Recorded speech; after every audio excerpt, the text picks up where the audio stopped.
Welcome to right news. Political remark కార్యక్రమానికి స్వాగతం. Telugu Desam party Janasena ప్రకటించిన శాసనసభ అభ్యర్థుల లిస్ట్ ఉమ్మడి నెల్లూరు జిల్లాలో ప్రకంపనలు సృష్టిస్తుంది. ఉమ్మడి జిల్లాలో ఉన్న 10 అసెంబ్లీ సీట్లలో ఉదయగిరి, కావలి, నెల్లూరు సిటీ, నెల్లూరు రూరల్, గూడూరు, సూలూరుపేట నియోజకవర్గాలకు అభ్యర్థులను ప్రకటించగా ఆత్మకూరు, కోవూరు, సర్వేపల్లి, వెంకటగిరి స్థానాలు మాత్రం పెండింగ్ లో పెట్టింది తెలుగుదేశం పార్టీ జనసేన కూటమి. అయితే ఈ విషయంపై ఇటు సర్వేపల్లి, అటు కోవూరు, కావలి, వెంకటగిరి తెలుగు తమ్ముళ్లు అయోమయానికి గురవుతున్నారు. ఒకవైపు కోవూరు యువనేత దినేష్ రెడ్డి ప్రతి అడుగు ప్రజల కోసం అంటూ ప్రతి ఇంటి గడప తొక్కుతూ పార్టీ వారిని బలంగా ప్రజల్లో వినిపిస్తూ వస్తున్నాడు. మరోవైపు తెలుగుదేశం పార్టీ సీనియర్ నాయకులు, ఆ పార్టీ జాతీయ పొలిట్ బ్యూరో సభ్యులు సోమిరెడ్డి చంద్రమోహన్ రెడ్డి మునిపెన్నడూ లేనంత విధంగా ప్రజల్లోకి వేగంగా చొచ్చుకుని పోతూ నిన్న మాట వరకు తెలుగుదేశం పార్టీకి సర్వేపల్లిలో కష్టం అంటూ వస్తున్న సర్వేపల్లిలో సోమిరెడ్డి చంద్రమోహన్ రెడ్డి అయితేనే విజయం సాధిస్తాడు అనేంతగా తెలుగుదేశం పార్టీ బలాన్ని రెండింతలుగా సర్వేపల్లిలో పెంచుకుని దూసుకుపోతున్నాడు సోమిరెడ్డి చంద్రమోహన్ రెడ్డి.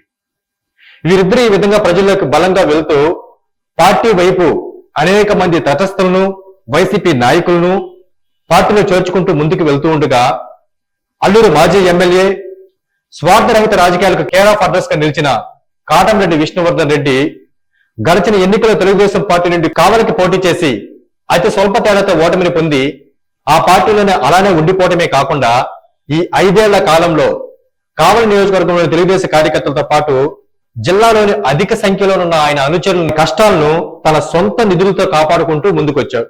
ఈ రోజున ప్రకటించిన Telugu Desam party Janasena first list లో కావలి అభ్యర్థత్వాన్ని ఆశించిన కాటంరెడ్డి విష్ణువర్ధన్ రెడ్డికి స్థానం లేకపోవడాన్ని ఆయన అనుచరులు, మద్దతుదారులు, కొంతమంది తెలుగు తమ్ముళ్లు జీర్ణించుకోలేకపోతున్నారు. ఒక కాటంరెడ్డి దూరం అయితే కావలి నియోజకవర్గంలో తెలుగుదేశం పార్టీకి ఓటమి ఖాయమని అందరూ అంటూ ఉండగానే ఈ విషయాన్ని పట్టించుకొని తెలుగుదేశం పార్టీ అధిష్టానం కావ్య కృష్ణారెడ్డికి సీట్ ని కేటాయించడంతో కావలిలో తెలుగుదేశం పార్టీకి రానున్న రోజుల్లో పెద్ద దెబ్బ తగిలే అవకాశం ఉందని రాజకీయ విశ్లేషకులు అంటున్నారు. ఇక వైఎస్ఆర్ కాంగ్రెస్ పార్టీ విధి విధానాలని తీవ్రంగా వ్యతిరేకించి ఆ పార్టీకి గుడ్ బై చెప్పి తెలుగుదేశం పార్టీకి దగ్గరగా ఉంటూ వస్తున్న ప్రస్తుత వెంకటగిరి ఎమ్మెల్యే ఆనం రామనాయుడు పేరు ఈ రోజు ప్రకటించిన లిస్ట్ లో లేకపోవడాన్ని ఆయన అనుచరులు, అభిమానుల్ని తీవ్ర నిరాశకు గురి చేసింది. జిల్లా వ్యాప్తంగా అనేక నియోజకవర్గాల్లో అనుచరులు కలిగిన ఆనం ఏ నియోజకవర్గంలోకి బరిలోకి దిగుతాడా అని కొందరు అంటూ ఉండగా అసలు పోటీ చేస్తాడా అని మరి కొందరు మాట్లాడుకుంటూ ఉన్నారు.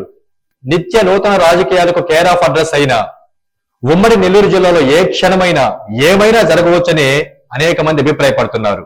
అందుకు ప్రతిగానే నిన్నటి వరకు వైఎస్ఆర్ కాంగ్రెస్ పార్టీ మూలస్తంభంగా నిలిచిన విపిఆర్ ఇప్పుడు ఆ పార్టీకి సెలవు అని చెప్పి రేపో మాపో టీడీపీ బూటికి చేరడానికి సిద్ధపడుతుండగా అదే కోవలో మరికొందరు బలమైన వైసీపీ నాయకులు కూడా టీడీపీలోకి వచ్చే అవకాశం ఉందని కొందరు రాజకీయ విశ్లేషకులు అభిప్రాయపడుతున్నారు. ఒకవేళ ఇదే జరిగితే ఇప్పుడు తెలుగుదేశం పార్టీ జనసేన ప్రకటించిన ఫస్ట్ లిస్ట్ లో మార్పులు చేర్పులు జరిగే అవకాశం కూడా లేకపోలేదని కొందరు రాజకీయ విశ్లేషకులు అంటున్నారు.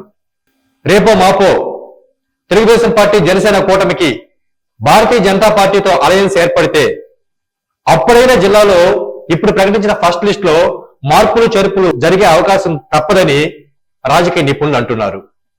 ఏది ఏమైనా తెలుగుదేశం పార్టీ జనసేన ప్రకటించిన ఫస్ట్ లిస్ట్ లో జిల్లాలో బలమైన క్యాడర్ కలిగి సుదీర్ఘ రాజకీయ అనుభవం కలిగినటువంటి సోమిరెడ్డి చంద్రమోహన్ రెడ్డి, కాటంరెడ్డి విష్ణువర్ధన్ రెడ్డి, ఆనం రామనారాయణ రెడ్డి, పోలంరెడ్డి దినేష్ రెడ్డి పేర్లు లేకపోవటం ఆయా నాయకులకు చెందిన అనుచరుల్ని, వారి మద్దతుదారుల్ని, తెలుగు తమ్ముళ్లను తీవ్ర నిరాశలో ముంచిందన్నది మాత్రం కాదనలేని సత్యం. చూద్దాం రానున్న రోజుల్లో ఉమ్మడి నెల్లూరు జిల్లాలో రాజకీయ సమీకరణలు ఏ విధంగా మారుతాయో.